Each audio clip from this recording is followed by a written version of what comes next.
Baking soda দাঁত পরিষ্কার করতে এবং ক্ষয় রোধ করতে পারে। টুথপেস্টের পরিবর্তে চাইলে বেকিং সোডা ব্যবহার করতে পারেন। 1 চামচ বেকিং সোডা নিয়ে টুথব্রাশে রাতের বেলা ব্রাশ করুন। অত্যাবশ্যকীয় খনিজ উপাদান সমৃদ্ধ সামুদ্রিক লবণ দাঁত সাদা করতে পারে। সামুদ্রিক লবণের সাথে পানি মিশিয়ে পেস্ট তৈরি করে টুথব্রাশে এই পেস্ট লাগিয়ে দাঁত ব্রাশ করে নিন।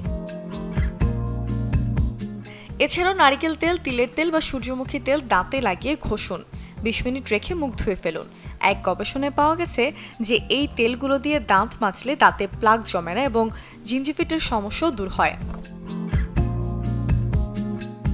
চাইলে নিমের ডাল দিয়েও দাঁত মাজতে পারেন। প্রাকৃতিকভাবে নিমের ডাল দাঁত পরিষ্কারক হিসেবে কাজ করে। যাদের দাঁত দিয়ে রক্ত পড়ে অর্থাৎ গামিং এর সমস্যা আছে তাদের জন্য নিমের ডাল বেশ কার্যকর। দাঁত ভালো রাখতে আখের রসও খুবই উপকারী।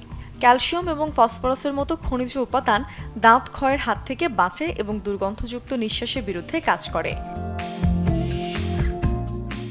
আপনি যদি সাধারণ টুথপেস্টের পরিবর্তে প্রাকৃতিক উপাদান ব্যবহার করেন তাহলে এগুলো দিয়ে দাঁত মাজার পর গিলে ফেলবেন না। দাঁত মেজে ভালোভাবে মুখ পরিষ্কার করে নিন।